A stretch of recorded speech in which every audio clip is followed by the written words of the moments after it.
BJP కేంద్ర మంత్రి కిషన్ రెడ్డి గారు ఈ రాష్ట్రంలో గౌరవ ముఖ్యమంత్రి రేవంత్ రెడ్డి గారి నాయకత్వంలో civil supply minister captain Uttam Kumar Reddy గారి ఆధ్వర్యంలో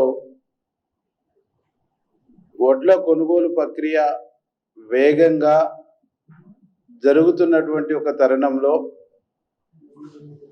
ఈ ప్రభుత్వాన్ని ముఖ్యమంత్రిని బదనం చేయడం కోసం కిషన్ రెడ్డి పచ్చి అబద్ధాలు పచ్చి అవాస్తవాలు మాట్లాడతారు. సోయిలేని మాటలు, అర్థం లేని మాటలు. తెలంగాణ సమాజం నవ్వుకుని ఈయన నా కేంద్ర మంత్రి, ఈయన నా రైతుల గురించి మాట్లాడేదని అసహించుకునే పరిస్థితుల్లో కిషన్ రెడ్డి గారి మాటలు ఉన్నాయి. కిషన్ రెడ్డి గారిని సూటిగా మాట్లాడతాను. మీ వాళ్ళు చేస్తున్నటువంటి యాత్ర రైతు భరోసా యాత్రనా, లేదు మీ రాజకీయ యాత్రనా? రైతు భరోసా యాత్రను మీ వాళ్ళు చేస్తున్నటువంటిది ఏం భరోసా ఇస్తున్నారు? మీరు ధాన్యం కొంటామని భరోసా ఇస్తుర్రా? లారీలు పంపిస్తామని భరోసా ఇస్తుర్రా? అమాలీలు లేరు, బెంగాల్లో మా ప్రభుత్వం వచ్చింది, మేము అమాలీలను అక్కడి నుంచి తీసుకొస్తామని భరోసా ఇస్తుర్రా? అంటే నువ్వు మాట్లాడితే అర్థం ఉండాలి. నువ్వు మాట్లాడుతున్నటువంటి దాంట్లో కనీసం రైతులకు ఉపశమనం కలిగించే మాటలు చెప్తే ఏమన్నా ఇంత బాధ్యత ఉండేది. కానీ ఈరోజు కేంద్రంలో అధికారంలో ఉన్న మీరు పంజాబ్లో, హర్యానాలో, మిగతా రాష్ట్రాల్లో పండిన ధాన్యాన్ని మొత్తం సేకరిస్తారు. తెలంగాణకు వచ్చేసేటప్పటికి 30% అని చెప్పేసి చెప్తారు. అంటే అక్కడ ఒక నీతి, ఇక్కడ ఒక నీతి. హర్యానాలో, పంజాబ్లో మా ప్రభుత్వం ధాన్యం మొత్తం కొనుగోలు చేస్తూ ఉంది. తెలంగాణ నుంచి మేము 2 మంత్రులం ఉన్నాము.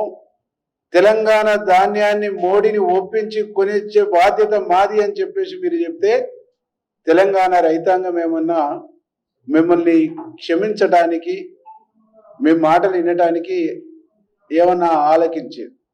కానీ మీరు తెలంగాణ ఓట్లతో గెలిచి, తెలంగాణ రైతుల దయాదాక్షిణాలతో గెలిచి, తెలంగాణ ప్రాంతం నుంచి గెలిచి పచ్చి తెలంగాణ ద్రోహులుగా, బీఆర్ఎస్ ఏజెంట్లుగా ఈ రాష్ట్ర ప్రభుత్వం పైన, మా ముఖ్యమంత్రి పైన విషం జిమ్మటానికి, విషం కక్కడానికి ప్రయత్నం చేస్తారు తప్ప రాష్ట్ర ప్రయోజనాల కంటే ముఖ్యం మీకు రాజకీయ ప్రయోజనాలే ముఖ్యంగా ఉన్నాయి తప్ప రాష్ట్ర ప్రయోజనాలు, ప్రజల ప్రయోజనాలు, రైతుల ప్రయోజనాలు ఏ కోశాన మీకు లేవు అనేటువంటి చాలా స్పష్టంగా అర్థమవుతాం.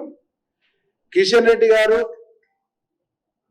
మీరు ఎంఎస్సి ప్రకటించి చేతులు దులుపుకుంటారు తప్ప మీరు ఈ ధాన్యం కొనుగోలు కోసం మీరు చేస్తున్న కసరత్ ఏంది? అరే గోనె సంచులు లేవంటావు. ఎవరు చెప్పారు మీకు గోనె సంచులు? ఏ సెంటర్ పోయినావు? నువ్వు ఏ జిల్లాను పర్యటించినావు? ఆఫీసులో కూర్చొని మాట్లాడు కాదండి. రా నా కాన్స్టిట్యున్సీకి రా. 2 మండలాలు పూర్తి అయిపోయినాయి.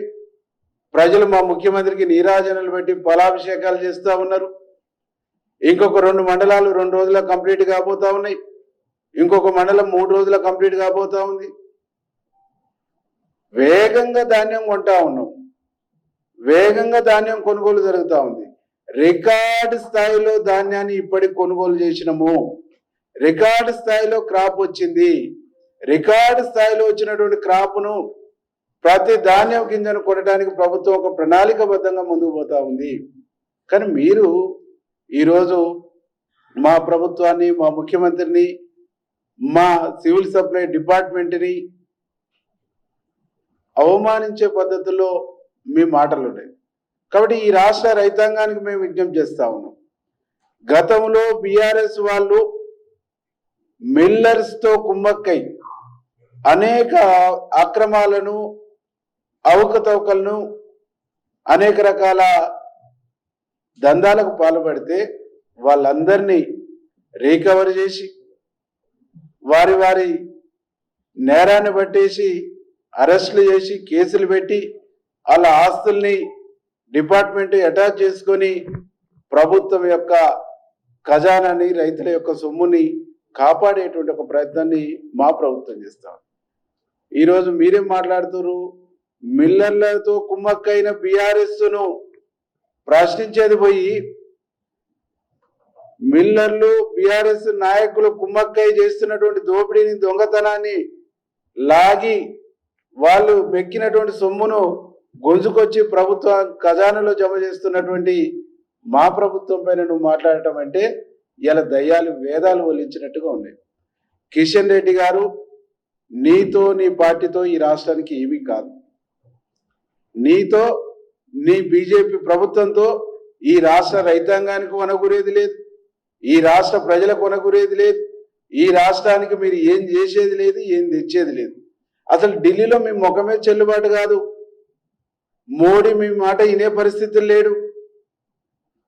అమిత్ షా మిమ్మల్ని పట్టించుకునే పరిస్థితులు లేరు. పేరుకే 8 మంది ఎంపీలు తప్ప ఈ రాష్ట్రానికి మీరు తెచ్చింది గుండు సున్నా. ఆనాడు బీఆర్ఎస్ మీరు ఏ టీం బి టీంగా ఈ రాష్ట్రాన్ని సర్వనాశనం చేయడానికి అన్ని విధాలుగా వాళ్లకు మీరు సపోర్ట్ చేశారు. మీకు ఢిల్లీలో నల్ల చట్టాలు తీసుకొస్తున్నప్పుడు మీకు వాళ్ళు సపోర్టులు చేశారు.